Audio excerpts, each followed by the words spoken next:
नमस्कार, शुभ सकाळ मित्रांनो. तर मी कोकणी दर्शन घडवणार तुम्हाला कोकण दर्शन. तर मित्रांनो, नेहमीप्रमाणे उठल्यावरती मी देवाची पूजा केली. पूजा करून झाल्याच्या नंतर चहा प्यायला घेतली. तर चहासोबत आपल्याकडे मस्त आहे की आज गरमागरम घावणे होते. तर चहा घावणे खाऊन झाल्याच्या नंतर मग आम्ही चांद सूर्य येथील चामुंडा स्टील फर्निचरमध्ये गेलो, कारण का तिथून आम्हाला सोफा आणायचा होता. तर सोफा गाडीमध्ये भरलेला आणि तिथून आम्ही निघालो आणि थेट आलो तो म्हणजे जाकादेवमध्ये.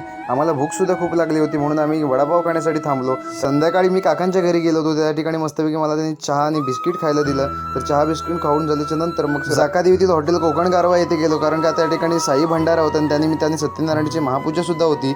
म्हणून आम्हाला भजन करण्यासाठी तिथे बोलवलं होतं. तिथे कोकणचा संगमेश्वरी बाज या कार्यक्रमाचं आयोजन केलं होतं. तर तो कार्यक्रम एक नंबरच होता. हसून हसून पोट दुखायला लागलं. तर तुम्ही सुद्धा कार्यक्रम नक्की बघा. तर आपल्याकडे जेवायला होते ते म्हणजे चण्याची भाजी, त्याचबरोबर पाल्याची भाजी, भाकरी आणि आंबे. तर तुम्ही सुद्धा या जेवायला, मी पण जेवतो. चला तर मग भेटू पुढच्या ब्लॉगमध्ये.